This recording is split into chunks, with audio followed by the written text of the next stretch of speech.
This is Identity at the Center. If it has anything to do with IAM, this is the go-to podcast. Now your hosts, Jim McDonald and Jeff Stedman. Welcome to the Identity at the Center podcast. I'm Jeff, and that's Jim. Hey, Jim. Hey, Jeff. How are you? Not so bad. Yourself? Good. Just got back from a couple of conferences, and at the Okta conference, Octane, I recorded a lot of video interviews. I think I've told everybody this, and I've uploaded all those now to a cloud drive, and you've had an opportunity to review them. And what do you think? I appreciate the intent. You know, some of them were very good. Some of them were not very good. Mostly technical issues. So like the quality for conversations that you had with some of the folks like Mike Pastore and let's see, Daniel Gabriel, and trying to think who else. Andres Aguilar. Like those all came out, pretty well. I'm not a fan of the microphone that you used. I'm just telling it, being honest. I've had cocktails that cost more than that microphone. And it shows, or not shows, but you can hear it. That's for sure. I've done what I can to try and fix it, but I texted you after I was done putting together like a rough cut, and I said, you need to throw away that microphone and never use it again. So that's probably $17 that you'll never get back. But you got $17 worth out of it, but not great quality. But it's coming together. You have like 2 hours of footage. And I'm like, oh my gosh, okay. Like this is going to take me forever to kind of go through and put it together. It was one of those things that didn't feel like 2 hours. And I mean, it's just so fortunate that people were willing to spend the time with me and kind of give their views on how the conference was going and what they're working on. And, so heartfelt thanks to all those who participated. And I apologize in advance that, the audio quality was so poor. And I shot the whole thing on my iPhone. So I'm sure most of the people I was interviewing were like, this is not going to be, this is going to be low quality. This is like the low rent IDAC podcast. For the first time doing it, not bad. I'm giving you notes as a director at this point. Not bad. Like the quality of the content is good. The production values around it certainly need some help, but that's why it's a learning experience. I think you should also apologize to Eric Olden and Stephen Strong, because those interviews did not work at all. There was no audio. So the conversations you have with them are lost to everybody except the two of you guys when you were talking and interviewing with those guys. Yeah, I feel really bad about that. But I think I warned everybody that, hey, I'm doing my best. And this microphone costs $17, free shipping. So well, you get what you get. Yeah, so you had like 2 hours of footage. I did some ruthless cuts to it, and it's still almost an hour long, this video. There's probably going to be some even more ruthless cutting, but I was like cutting out, nope, that doesn't matter, nope, that doesn't matter. Just trying to whittle away big chunks of things that are like, not necessarily like not interesting, not entertaining, but really don't add value, right, to kind of like the video. And it's still like an hour long, man. So, yeah. I'm not sure what's next. It's going to be hard to get it down to 10 minutes, isn't it? Oh, there's no way. There is absolutely no way it's going to be 10 minutes unless you want everyone to sound like chipmunks, and I have it on like 10 times speed. And there's like three different things. It's like, hello, goodbye, see ya. Stuff like that. IAM stands for Identity Access Management. Okay, great job. Right. And then the Identity Center logo spins, and then we're all good. And we're clear.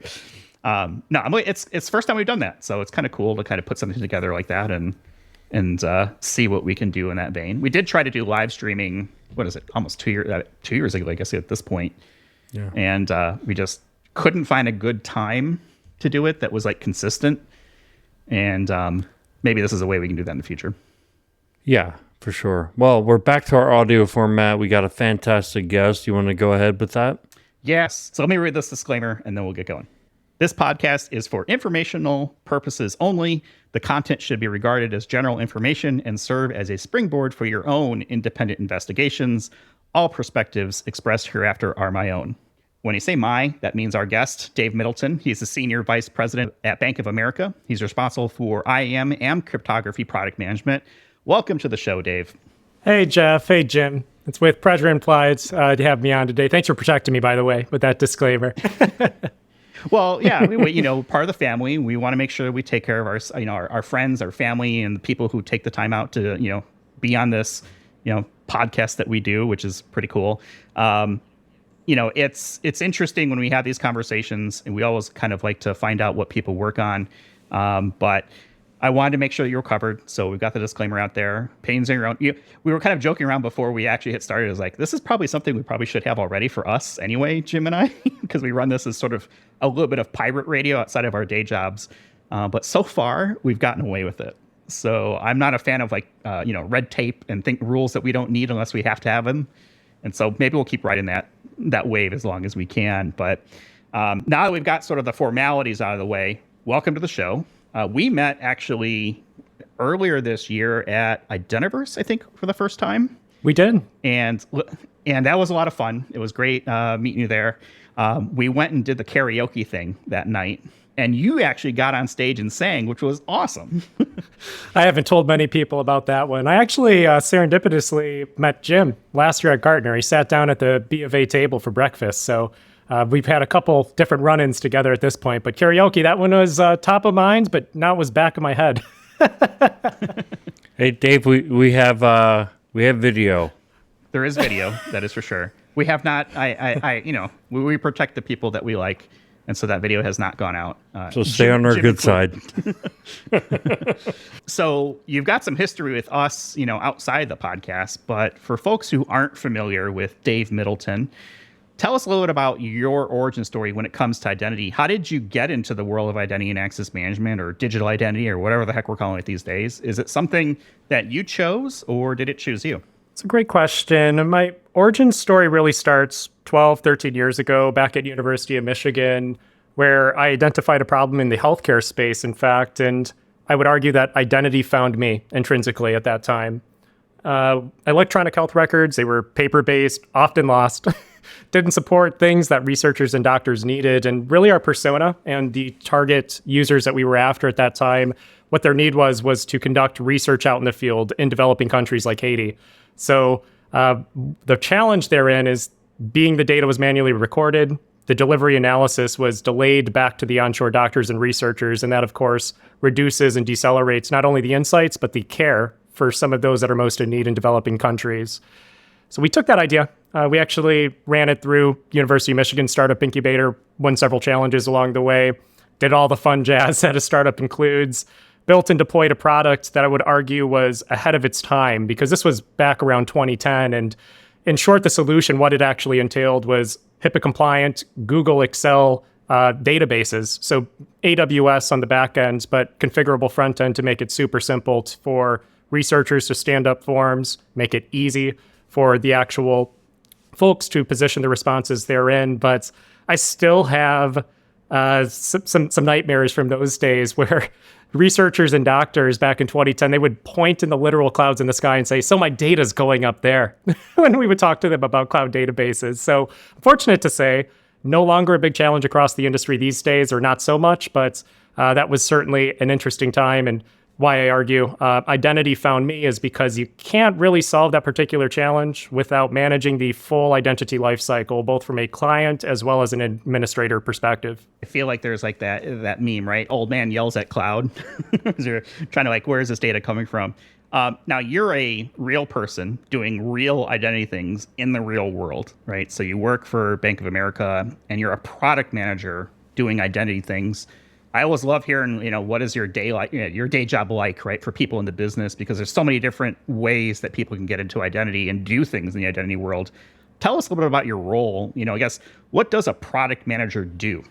Yeah, product managers, it's still one of those roles that is still trying to find its space and identity, even within cyber, broadly speaking. It's a little difficult to answer black and white, so I'll answer it in a simple perspective, which is, my role really binds together the business, architecture, technology teams, lines of businesses, and even risk functions toward unified common objectives that ultimately reduce risk, but also customer friction along the way that result in just better security controls as an outcome. That sounds very much like a Wikipedia entry.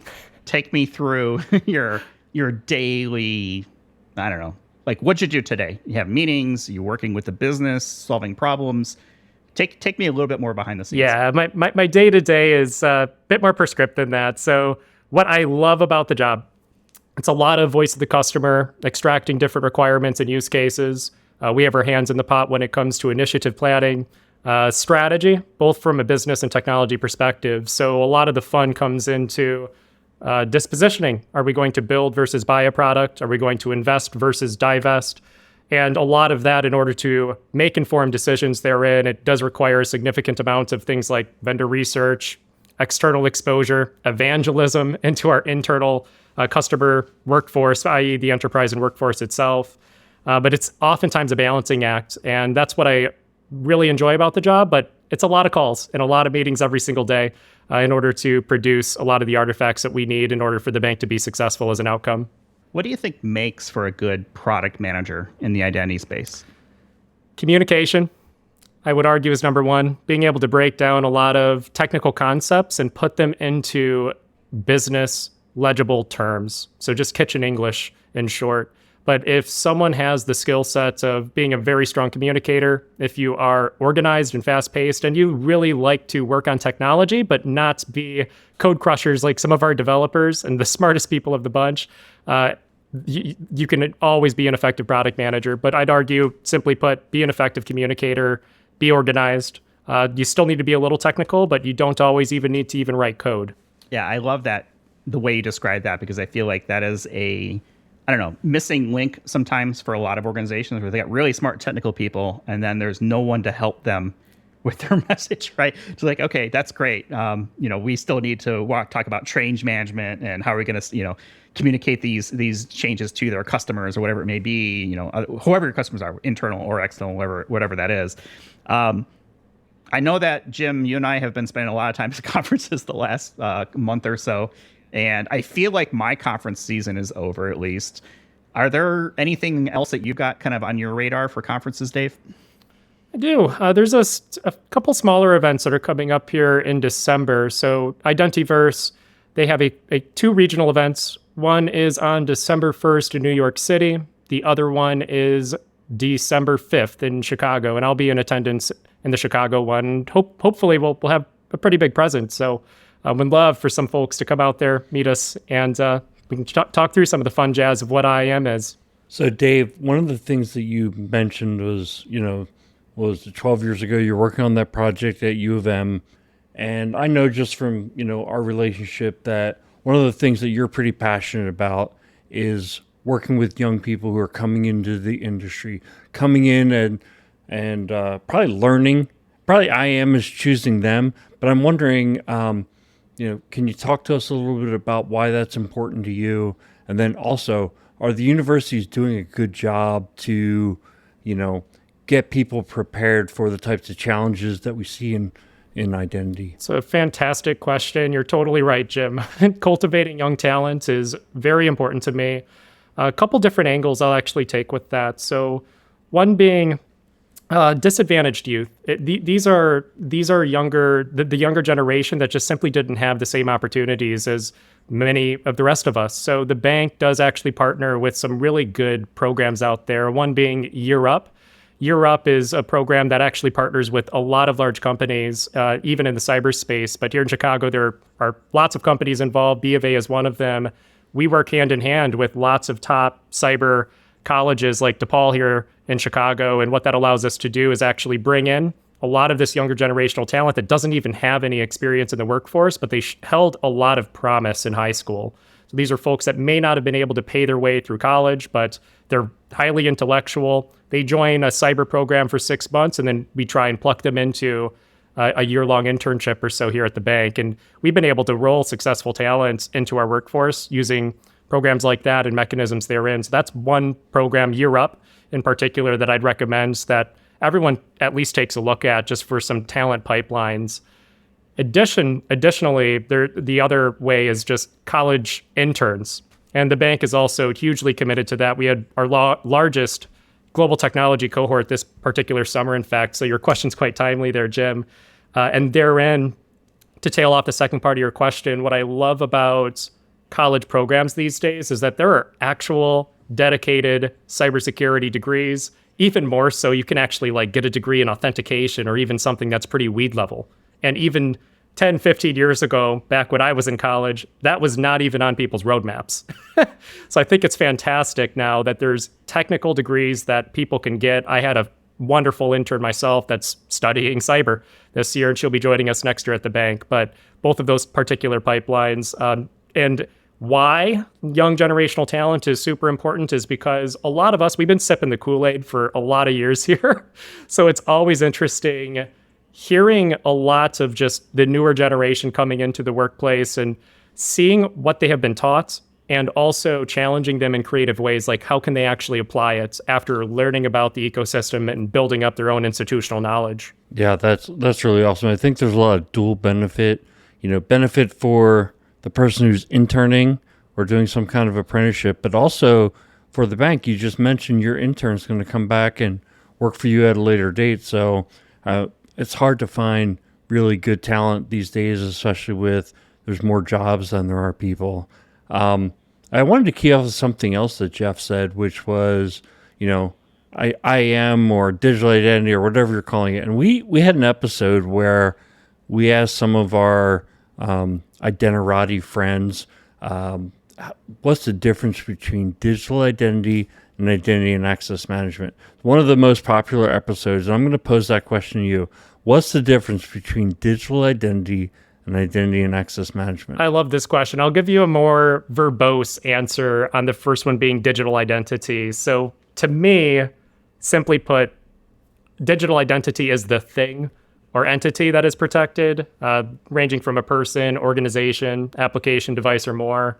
I also agree with many others on this particular show that these questions are contextual. So within the context of human digital identity, to me, that means being able to piece together enough information or data to reconcile it back to one person.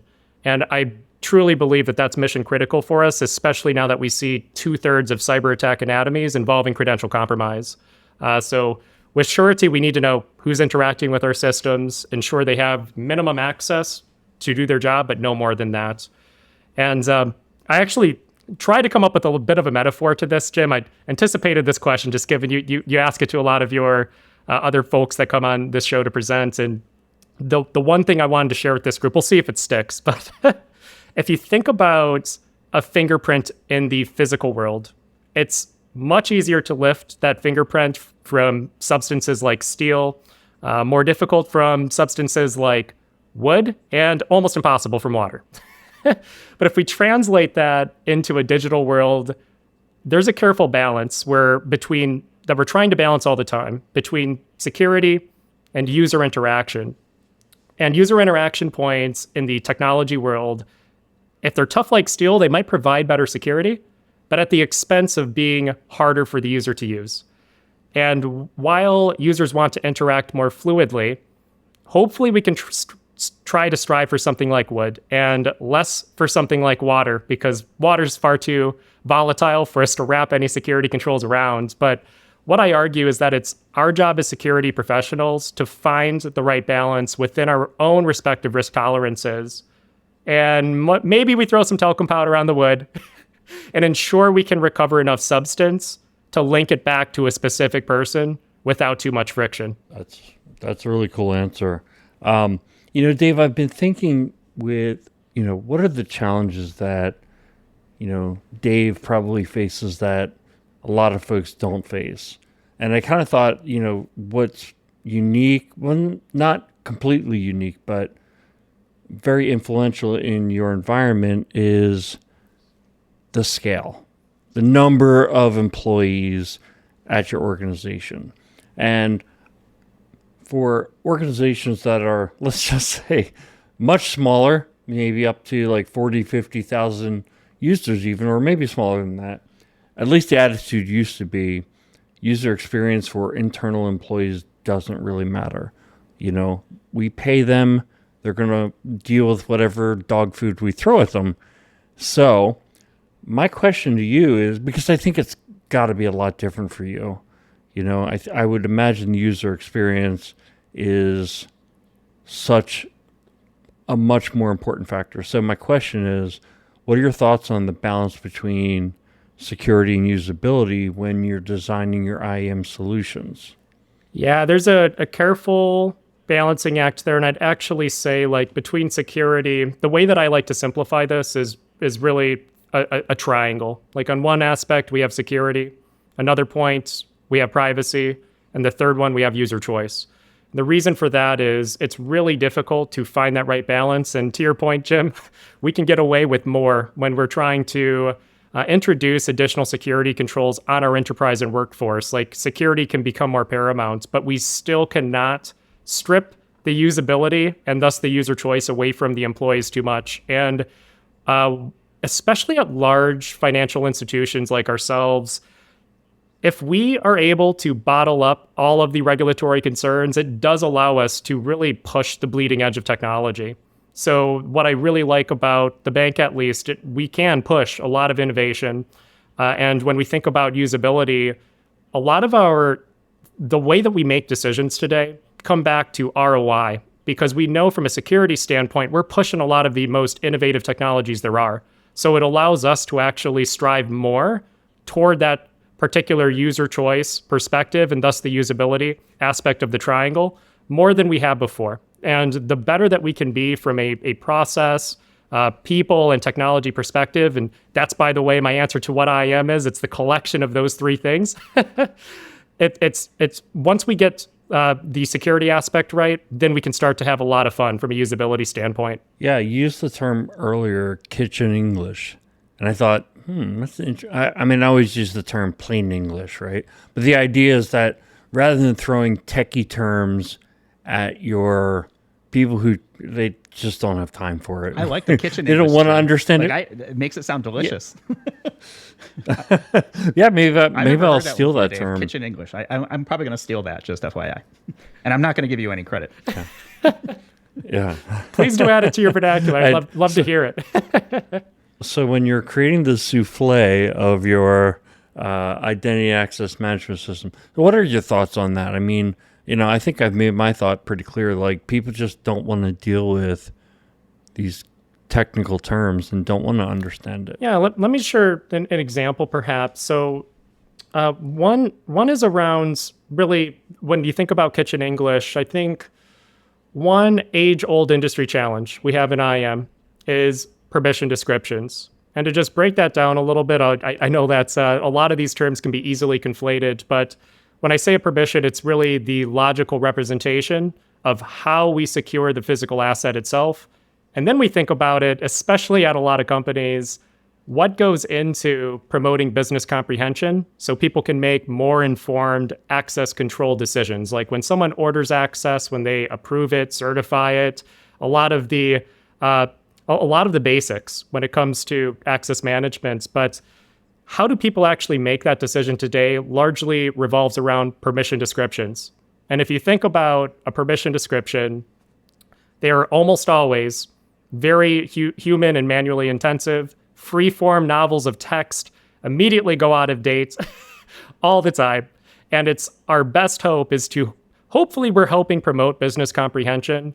But the challenge that a lot of us deal with is that business permission descriptions, while we strive to resolve that particular pain point for the business, from a control perspective, permission descriptions don't do a lot, right? Like, you can't drive really cool, sophisticated controls with a free-form text field, but hopefully we're helping out the business there. So that's a good example, I would say, in terms of trying to strive for something that's kitchen English, but it's something that is almost a cycle of insanity, I argue. But what are your two thoughts on just like permission descriptions broadly? I mean, permission descriptions, I think, is ultimately important. I think having metadata around your entitlements, your groups, your roles, naming them properly is number one, and then having good descriptions and then identifying the owners. To me, that's the, if you don't have those things lined up and you want to move on to something like role-based management, it's like, well, clean up your house before you put it up for sale, because this isn't going to work this way. What do you think, Jeff? I like building access catalogs. I'm probably super weird in that regards. Now, I'll tell you what I don't like is I don't like the trying to figure out, the combination of role-based access control and things like that. I think that is extremely tedious. But the reason I like building an access catalog is because it's one of the few touch points that an IAM system, especially in an enterprise setting, actually touches the end user from a experience perspective. The number one complaint that I always hear when we're talking about IGA specifically is, oh, I'm being asked to do this access review for this entitlement or this permission. I have no idea what this thing does. And it's like some gobbledygook AD user group name that was created in I don't know, the 90s or whatever it first came out. And it only makes sense to the person who created it, who hasn't worked there in 20 years, right? Or whatever it is. I feel like my strategy when I go off and build an access catalog is it is a customer facing product of the IAM program. And that means I can impose very strict standards for data quality and usability in a kitchen English format, to steal a phrase from somebody I know, to make it easier for my end users to be able to use the services that I'm providing to the enterprise. You go in, there's keyword searches, the searches make sense, there's tagging, and it's very easy to understand. It's like, oh, if I select this thing, here's what that permission does, or this bundle of permissions does, for an individual. I like doing that. And that's because it goes back to this product mindset of, I love to treat IAM as a product for an organization. So call me weird, but I like that part of it. Not necessarily sitting through reams and reams of, CSVs or SQL tables or whatever it is, right? Trying to actually put it together. I mean, I've done it. Not the great, not my favorite thing to do, but I understand that there's certainly value for it. But I love the idea of productizing an access catalog.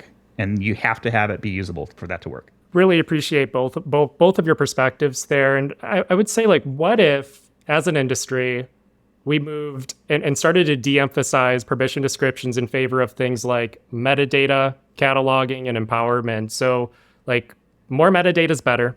We can use that metadata, to your point, Jeff, to drive things like control planes, or even from a usability perspective, allow people to click on a label that exposes relatable items. But even more so, there is a state that we can achieve in the future by gathering all the metadata, gathering it in a standardized capacity, and then almost leveraging a system to try to piece it all together into maybe even just a kitchen English sentence. But what a lot of that requires would be robust metadata cataloging, tagging as much as we can about the things that we care most about, right? What are the attributes that the physical assets that are heavily reliant upon the target system they're in, figuring out what are the most sensitive things that we care about as from a technology perspective to do really cool control plane behavior, but also from a business perspective, what do they need to make the most informed decision? I feel like this is a little bit of a big data problem almost, because you've got so many different points of information. None of them are standardized. They might be standardized within an application, but application A is going to have a different set of entitlements than application B. They might not even use the same structure. They may not even use a structure at all. It just might be on or off, and that might be it. I'm curious to see where things like potentially a large language model might help sift through that and make it more user-friendly to say, here's what I'm trying to do. I want to be able to, update the customer relationship management platform so that I can tag a new opportunity. I don't need to know that that's this row in the Salesforce matrix that does, this specific task, right? Somewhere I think there's this marriage of this data model and figuring out how to make that usable in a kitchen English interface to say, hey, this is what I'm trying to do. How can we make that better for people? Yeah, I feel like it's got to be the answer to use some level of automation, some level of big data and artificial intelligence, because people are just not good at this. And here's the real challenge, I think, when you get to access catalogs, or, when you have over 100,000 employees, how many Active Directory groups must you have? Probably at least 100,000, right? And just because, your metadata doesn't seem to know what that group is used for, because maybe it's not assigned to an ACL somewhere that it's it's reverberating and scanning. Does that mean you can just go ahead and delete it? Good luck with that approach. A little scary, right? But, following on with, things that humans really can't do and that you need machines to do, this whole idea around risk-based access governance, and maybe giving people access based on the risk that they have, or creating access certifications based on unacceptable risk levels. Dave, is that something that you're incorporating into the way you do things?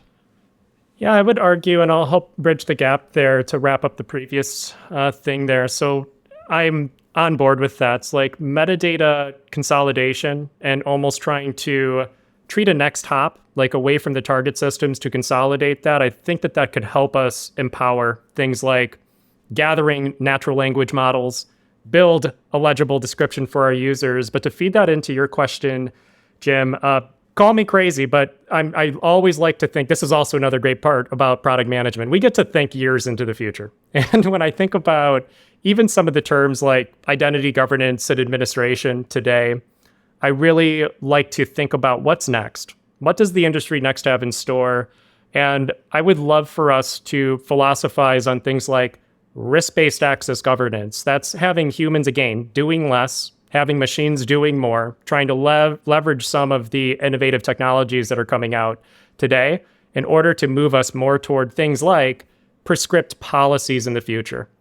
And one of my thoughts on this is thinking about, I'll assume for a second, most folks are aware on this show of things like access policies.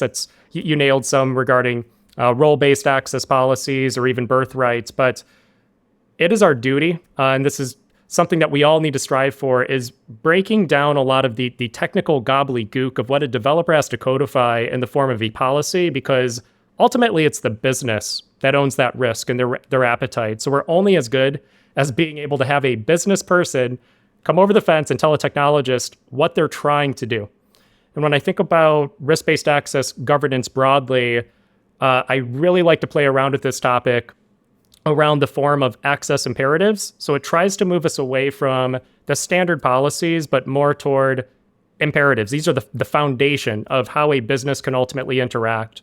I think I have a few different types of forms of imperatives we can play around with, but any thoughts from either one of you on that? I don't know for sure yet, because I think there's so many answers to this question and none of them feel right, other than I know everyone struggles with role-based access control. And they're like, yeah, we want to be role-based, and it takes forever. It's hard work. And then it's immediately out of date as soon as you created it. So now you're like, okay, well, that was a great exercise. How are we going to keep this thing going? I'm a fan of a more layered approach, taking things like attributes and policy-based access control.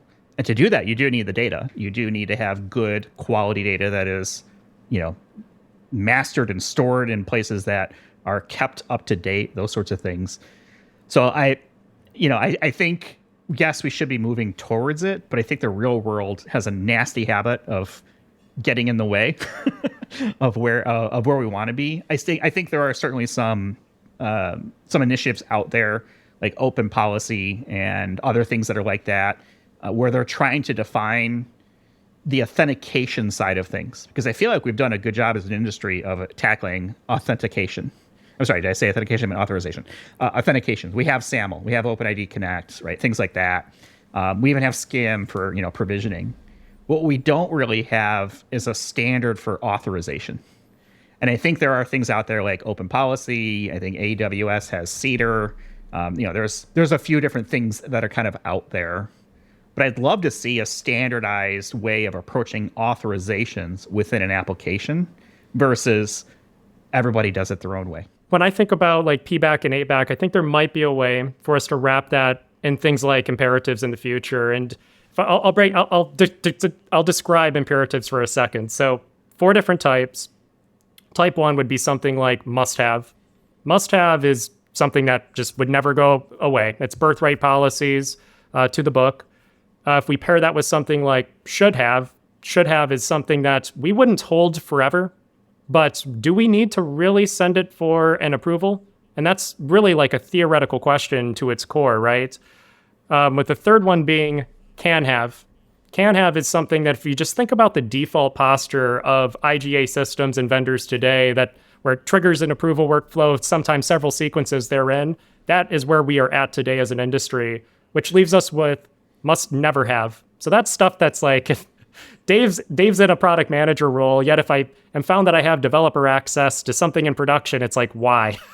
Why do I have that? Make it go away immediately. But I think a lot of this, in order to achieve things like access imperatives, it actually forces us toward striving for a lot of the different principles that we hear about in the wild, like zero standing privileges. Because in order to make something like this truly effective without creating a whole bunch of risk, we'd almost have to pair it with something like, by default, all access is leased, like LEASED, not least privileged, but you just lease it, and then after a certain time duration, it goes away. But that then goes back to the earlier conversation of the importance of usability. You'd have to make it super simple for someone to go back in, reorder the access and retain it, but it would actually help us strive for a smaller attack surface in due time through the course of playing around with just access imperatives. And those are just examples for us to toy around on a bit. I love the idea of least access, and meaning in your definition, right? As in it's temporary for a certain amount of time. Because I think a lot of organizations do have that imperative of least privilege. Oh, that's what we're trying to be. And then they kind of blow it away by making other decisions. It's like, okay, we want to be role-based and we want to be least privilege. Well, they're not the same thing. And you can't, those things are diametrically opposed sometimes. So you got to pick one. But this idea of least access mostly is probably associated with something like zero standing privileges, for sure, I would think. I think examples of how would this work in the real world? Because I'm trying to translate this from, theoretical talk to, okay, here's an idea, right? And you kind of went down this idea of birthright or mandatory access, the should have access, the can have access, and the cannot have access, which cannot sounds an awful lot like segregation of duties to me. Mostly associated with financial apps, but does not have to just apply to that. It can apply to anything that you say, well, I can't do X and Y. So now we're talking about that combination. Or maybe there is just, the negative rule, meaning, I don't know, negative standing privileges where yes, you cannot have that access. You will never have that access. And by virtue of some other attribute, you cannot have that. You cannot be a domain administrator and also X group within something else, right? Things like that. Give me some ideas on how we can contextualize this for people out there. Is it something like when you say should have access, if they should have access, wouldn't that be part of a birthright? Or is there some other driver that would say, well, why is it only should?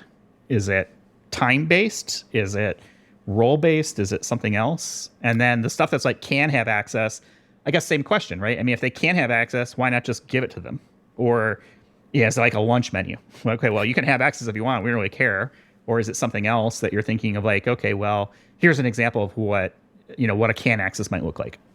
Yeah. So when we think about it, again, like I think to make something like this truly effective, like we would have to reach a state of zero standing privileges where access just automatically expires. So playing off of that, however, the should have, that's something where we would be able to not trigger an approval potentially, right? Because what we truly need, and this is important not only from a regulatory standpoint for large financial institutions where we need to tee off with regulators, internal audit, all of our risk arms, we always have to be able to prove out like what is the system logic that goes into this, but we always try to ensure that the business is making the right decisions because they have to be the ones that structure these types of imperatives or policies in the wild. So pairing should have to something like, do we need to trigger an approval? That's again, like something that's philosophically opposed, but some of that also goes back to things like metadata, because if we can start to accumulate a future world where we can then identify and say,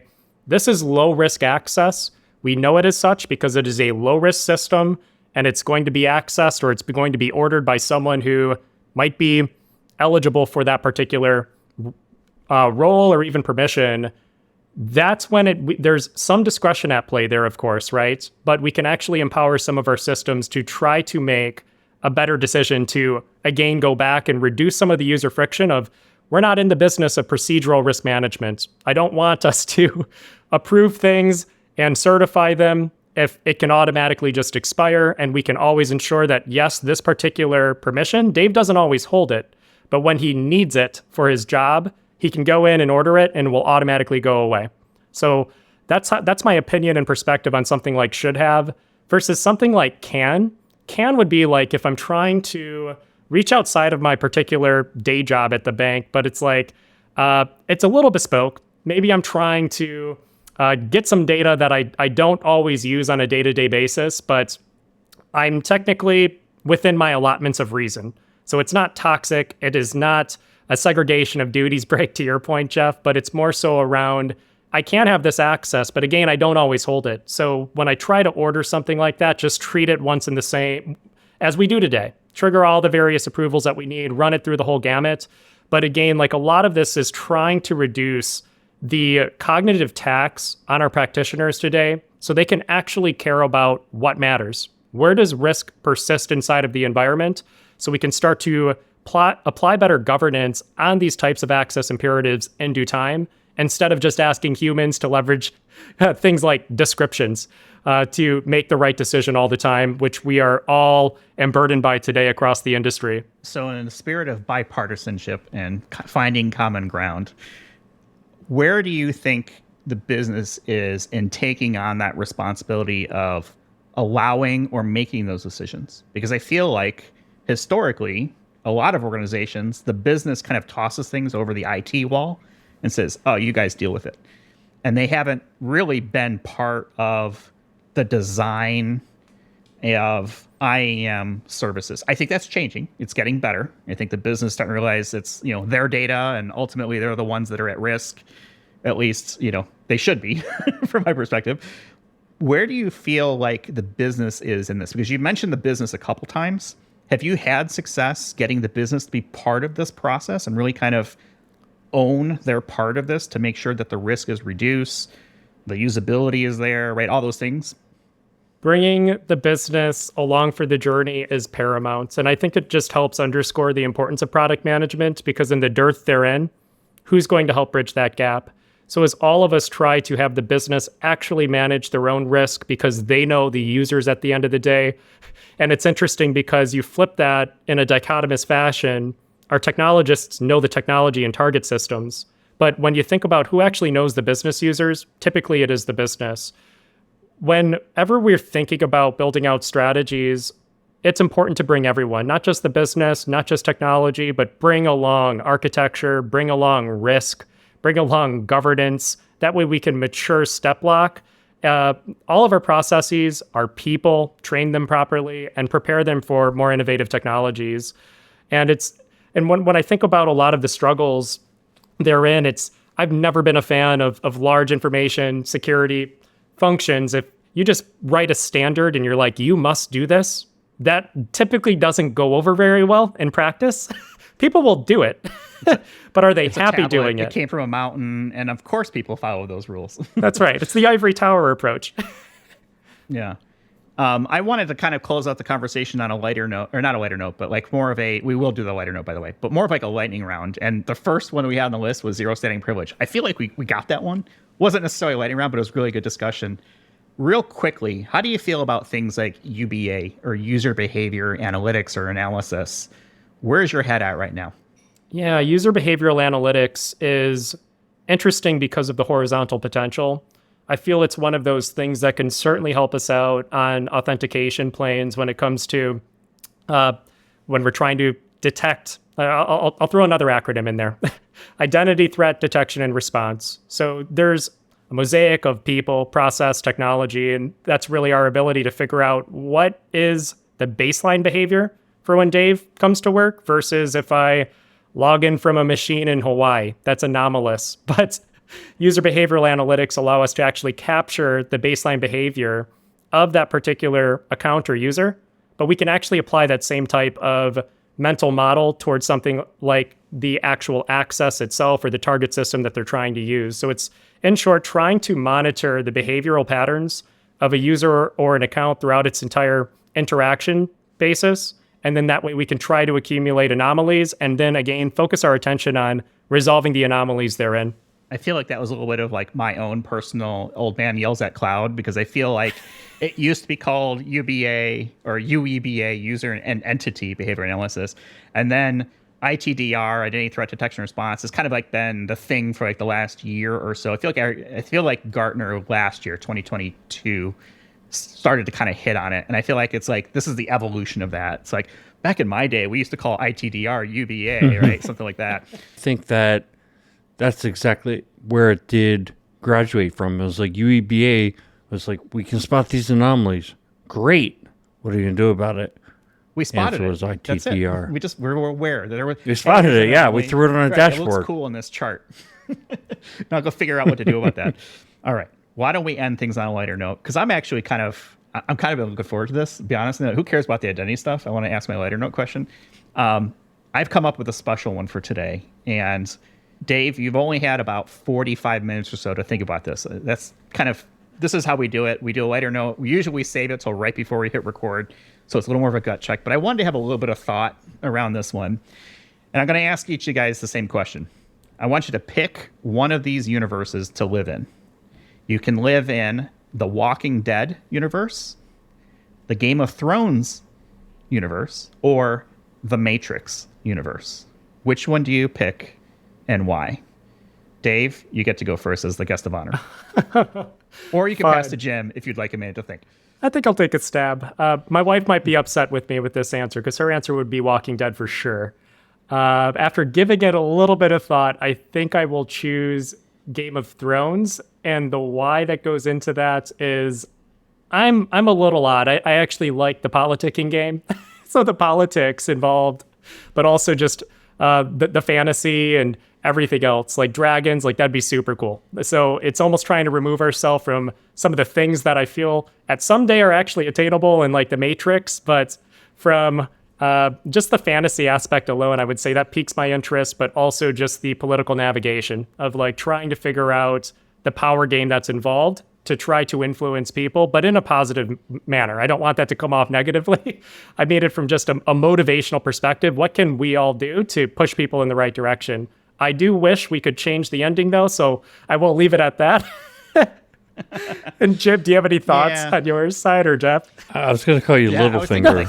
Like he was like the guy in every battle, everywhere, all the time, right? You're never surprised or anything. I'm thinking it was like, hey, do you identify with Littlefinger more, or is it more of like a Tyrion, or maybe even like a Jon Snow, who's like this idealist, but you know, he gets stabbed for that. Sorry, spoilers. I would probably land myself at. So it's interesting. Like pragmatically, I'd choose one of the others, but I would probably be more like Jon Snow in practice and end up getting my head chopped, and I'd be off. So there are worse people you can be in that show. That's for sure. There are. So do you want me to take all the fun out of this question? Yeah, because or usually what? you start the show off on a downer. So you know, let's have it. So I didn't do that today, right? I'll bring it down now. Well, you did want to bring up here's Matthew the problem. Perry, and I was like, come on, man. I mean, like the guy is like right around my age.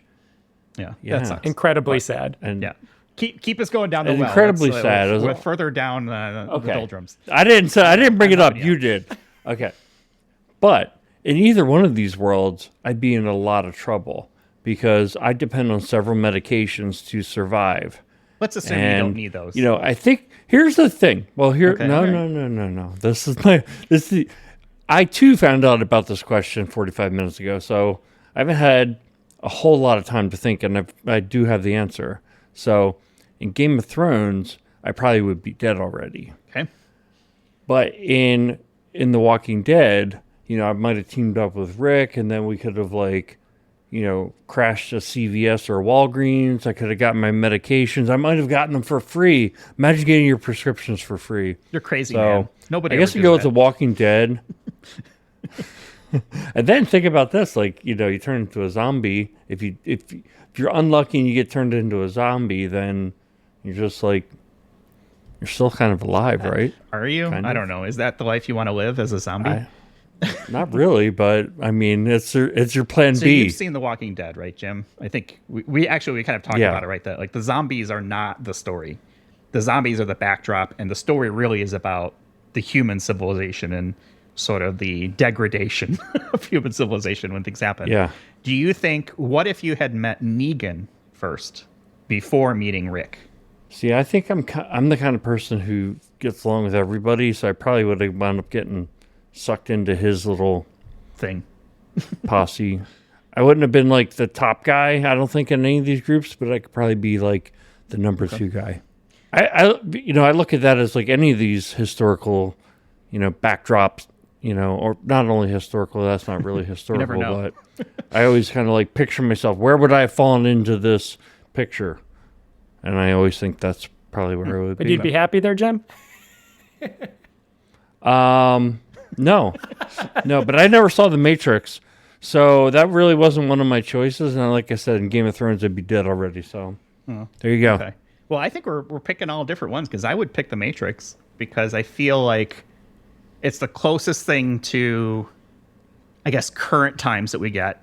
Yes, you might be a battery for a robot, but there's also the option where theoretically you break free from some level of the Matrix. I don't want to spoil the Matrix for Jim because you really should see it.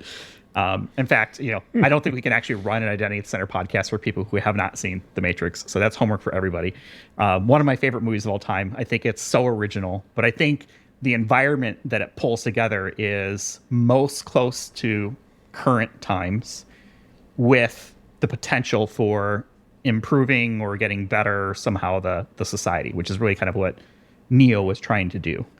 Not all fun and games, but there's a scene where in the first one, Cypher is talking with one of the agents, and he's like, I'll ruin the quote, but it's basically paraphrasing is, he's having a steak dinner with Agent Smith, and he's talking to the agent, and he knows that it's fake.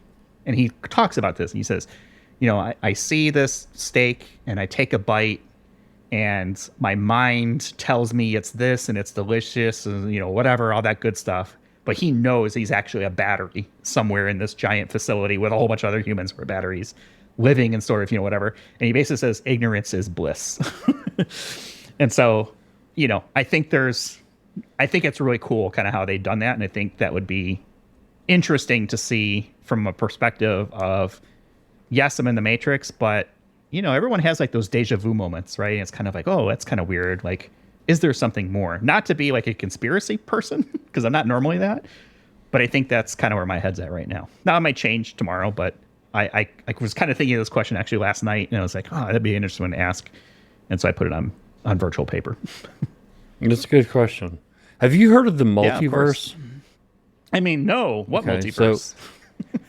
I don't know. I mean, I only just heard of it recently. Like, I heard about it, but then I'm like, well, I don't know what that is. But I've gotten sucked into this YouTube rabbit hole, which always happens to me. But the YouTube rabbit hole I've been into has been like the observable universe, which is way bigger than we ever knew. But now that the Hubble telescope is getting out there and seeing all these galaxies, and there's like billions of galaxies. Within each galaxy, there's billions of stars and potentially billions of solar systems throughout the galaxy. So it's like, you wonder like, okay, how could there not be intelligent life? Yet we don't, absolutely have the proof that intelligent life has visited Earth. But then the travel between these galaxies is like nearly impossible. Like, at least by the technology that we understand. I don't think that's the multiverse, though. Anyway, like, I think that's just scale and but stuff. the idea of the multiverse was that within these, like our universe, which is the container for all these galaxies and everything, it's like, well, maybe there's many universes.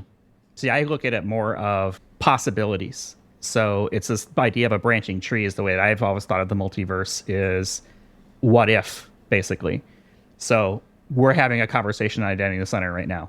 What if in another branch of whatever this universe is or was or could be, there is another universe that is a different branch of the timeline where this podcast doesn't exist? Or maybe it does, and it's the Joe Rogan show. And for whatever reason, you got a really nerdy audience that like millions of people are listening to it. And it's like, oh, okay, interesting. So I think of it as, it's kind of like it's like possibility. It's almost like theory crafting or, simulation theory, where it's a bunch of different things that are kind of running potentially at the same time. Now, I'm talking like I know something. I don't know. I'm thinking it more from like the Marvel perspective of like, Doctor Strange looking into the different futures and saying, okay, of all these different events in the multiverse, here's the only one where, they beat Thanos. Like, that's what I know of the multiverse. I wonder if we're biased, because my perception was about the same as yours. Okay. Jeff. So, but I also love Marvel. So yeah. Okay. So your perception was correct. All right. And we'll just leave it right there. Let's go ahead and wrap it up for this week. Dave, thank you so much for joining us. I'm going to have a link in our show notes so you can connect with Dave on LinkedIn. I also looked up Europe.org, so we'll have a link to that so you can check out some of the stuff that Dave's been working on there as part of that organization and giving back to the community, which is always awesome. What else? Let's see. We're on the web, idacpodcast.com. We're on Twitter, X, whatever it is, at IDAC Podcasts. Mastodon at IDAC Podcast at infosec.exchange. I have been working diligently to get as many of our episodes up onto YouTube as well. So if you go to our website, idacpodcast.com, click the little YouTube button in the corner, you'll start to see more of our old shows go up there. Eventually it will catch up, and then it will be, hopefully part of the normal release cycle that we've got.